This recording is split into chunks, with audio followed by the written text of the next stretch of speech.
Nah, dengan ini kita bisa menimbang-nimbang di mana posisi kita.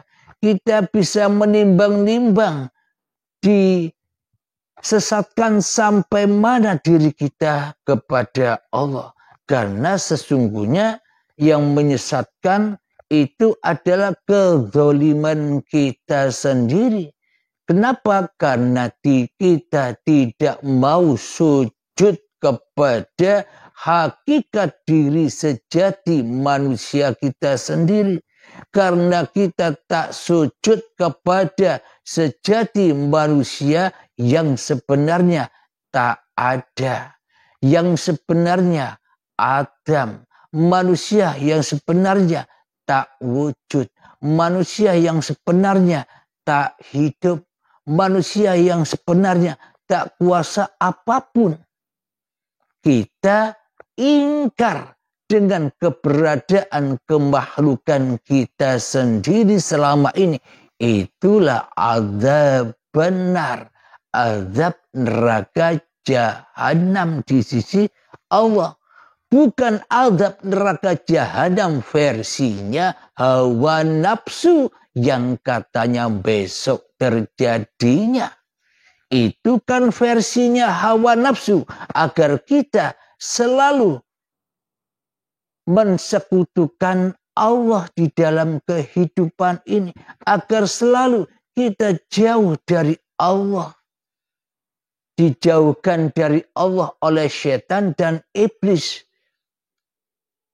Yang memperbudak kita, yang menterlenakan kita di dalam amal-amal di dunia ini. Jika amal apapun yang kita kerjakan tanpa kita beriman kepada Allah, tanpa kita bertemu dengan Allah, tanpa kita menghadap kepada Allah, tanpa kita merelakan, meridhokan bahwa hidup dan badan ini bukan milik manusia kita selamanya.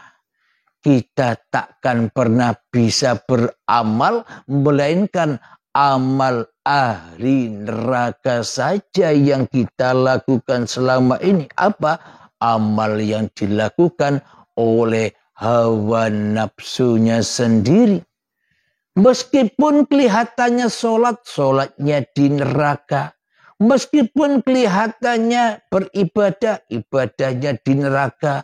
Apa sih neraka itu? Apa sih dosa itu? Neraka dan dosa itu adalah ketika dirimu lebih wujud daripada wujud Tuhanmu di hatimu.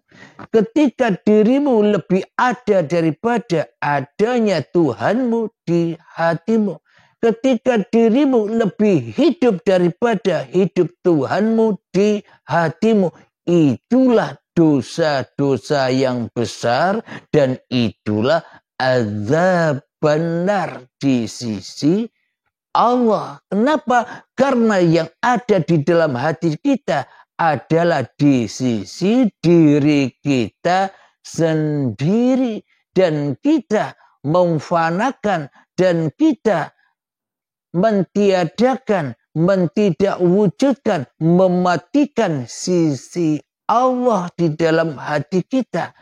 Keberadaan wujudullah di dalam hati kita. Maka dari itu selamanya kita tak akan pernah mentas dari neraka jahanamnya Allah. Tidak akan pernah mentas dari azab kubur yang mana jiwa kita diazab di dalam kuburan badan ini. Maka dari itu bila kita ingin mentas, bila kita ingin pindah hijrah dari alam kegelapan, alam anar menuju alam bako, alam kekal yakni surga, maka ia harus berjuang untuk hijrah. Berjuang apa? Berjuang memutuskan mata rantai keberadaan iblis dan setan yang ada di hati kita. yakni memutus syariat-syariat manusianya yang dulunya merasa dirinya bersyariat. Dengan memutus torekoh-torekoh manusianya yang dulu merasa manusianya yang melakukan torekoh. Memutus hakikat diri manusianya yang mana manusianya yang merasa bisa berhakikat di dalam hati manusianya. Memutus makrifat manusianya ketika dulu manusia merasa makrifat daripada ma'rifatullah. Jadi ma'rifatullahnya diadamkan, yang diwujudkan hanya ma'rifatun nasnya saja di hatinya. Manusianya yang merasa bisa bermakrifat. Kenapa? Karena manusianya masih jadi Tuhan di hatinya. Maka dari itu manusianya inginnya selalu lebih unggul, inginnya selalu lebih wujud daripada wujud Tuhannya. Mari buka di dalam surat Az-Zariyat. Bagi sahabat yang membuka Al-Quran, Az-Zariyat, surat Az-Zariyat, ayat yang ke-30. Bismillahirrahmanirrahim. Yawma naqulu li jahannama halim talati wa taqulu hal min mazid. Yang artinya, ingatlah pada hari ketika kami bertanya kepada Jahannam, apakah kamu sudah penuh? Ia menjawab, masih adakah tambahan? Inilah arti coba dihayati, coba direnungkan, coba ditafakuri. Ingatlah pada hari ketika kami bertanya kepada Jahannam, apakah kamu sudah penuh? Ia menjawab, masih adakah tambahan? Inilah kebalikan dari ayat la in syakartum la azidannakum wa la in kafartum inna adzabi lasyadid. Hati kita selalu kurang dan kurang menghadapi kehidupan ini. Hati kita selalu kurang dan kurang untuk menerima nikmat-nikmat dari Allah. Sehingga bukan nikmat yang dirasa, maka azablah yang dirasa. Kenapa? Karena tak mampu bersyukur kepada nikmat Allah. Karena tak mampu merasakan kehidupan bahwa hidup inilah Allah. Maka dari itu diazablah terus di neraka Jahannam yang selalu kurang dan kurang di hati manusianya. Jelas bukan?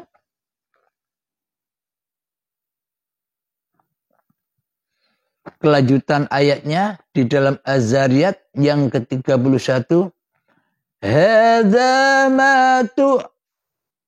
Hadza ma tu'aduna likulli awwabin hafidh. Yang artinya sedangkan surga didekatkan kepada orang-orang yang bertakwa pada tempat yang tidak jauh dari neraka.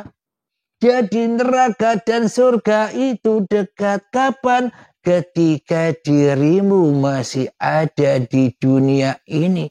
Ketika langit dan bumi masih tergelar. Itulah tempatmu, neraka dan surga. Tinggal masuk ke dalam diri kita masing-masing. Kita ada di dalam neraka atau di dalam surga. Ini Allah. Al-Quran yang mengatakan, bukan dongeng saya. Mari kita simak lagi artinya.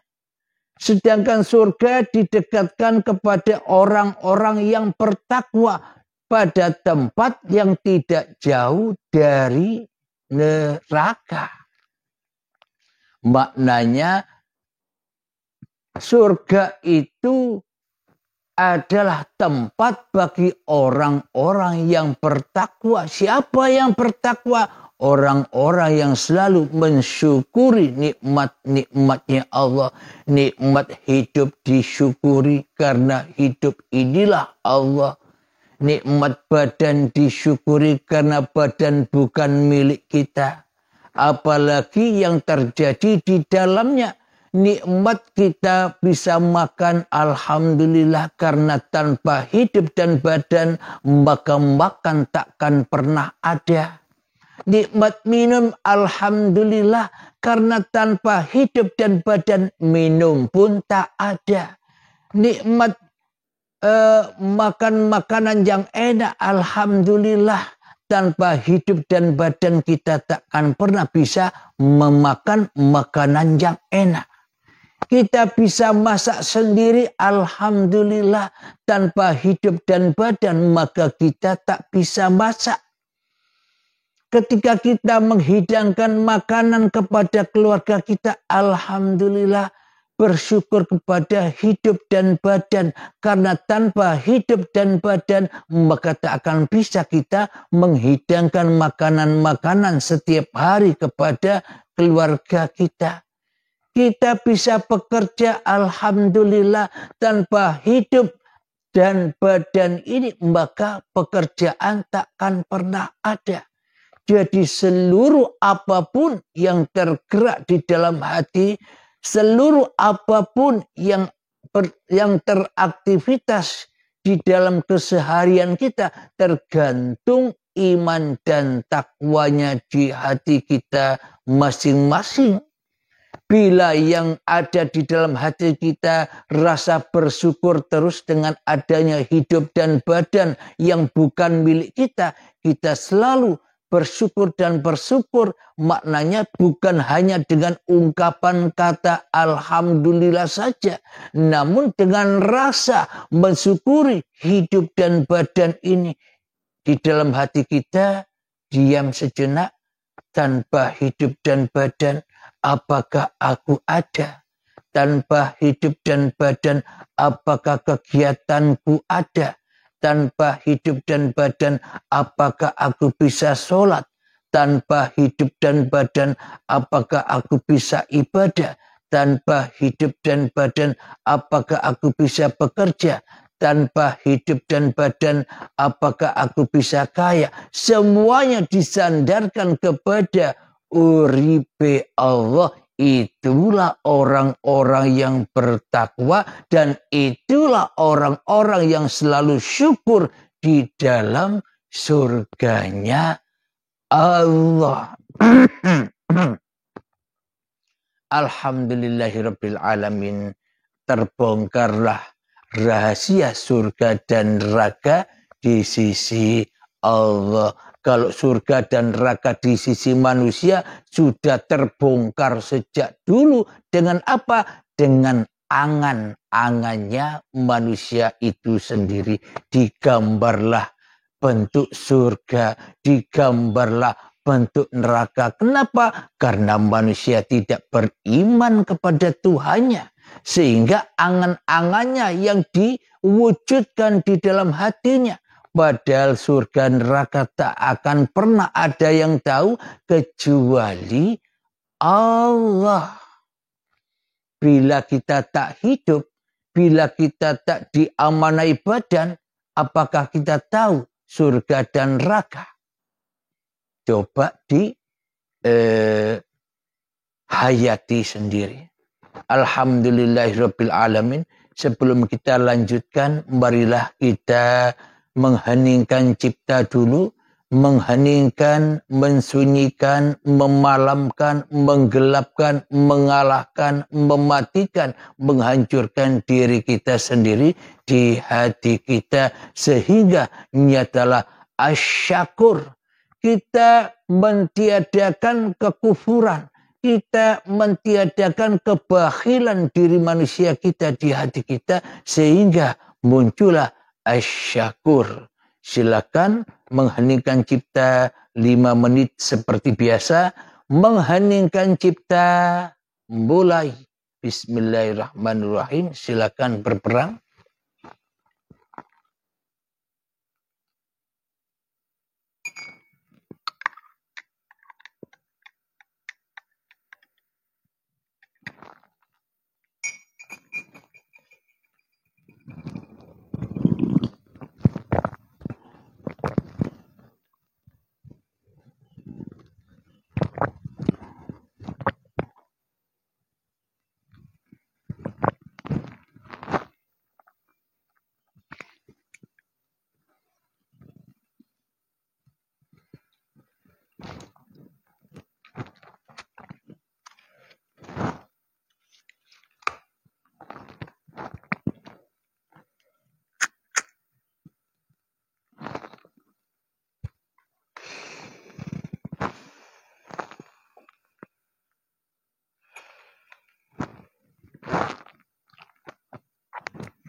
Alhamdulillahirabbil alamin. Mengheningkan cipta selesai. Kita lanjutkan kembali. Apa buktinya bahwa neraka itu adalah orang-orang yang hanya mengingat, orang-orang yang hanya berzikir kepada hawa nafsunya. Orang-orang yang ingat bahwa hidup ini hidup dirinya. Orang-orang yang ingat bahwa badan ini badannya. Orang yang ingat apapun yang berlaku dan apapun keadaan dan apapun aktivitas yang dikerjakan semua menjadi kerajaan hawa nafsunya sendiri di hatinya. Dan apakah buktinya bahwa Allah itu dekat dengan iman dan takwa, maka persembahkan kembali apapun yang bukan hak kita, yang mana manusia itu berawal dari hal yang tak dapat disebut di dalam surat Al-Insan ayat pertama. Karena manusia tidak membisahkan apa-apa dan tidak mensiapa-siapakan Allah sebagai Tuhannya manusia, maka manusianya ya diazab di nerakanya Allah dengan masuknya manusia ke dalam dirinya sendiri. Apa itu? Hawa nafsunya. Manusia yang ingkar kepada Allah. Apa buktinya? Bila Allah itu urip inilah Allah. Apa buktinya?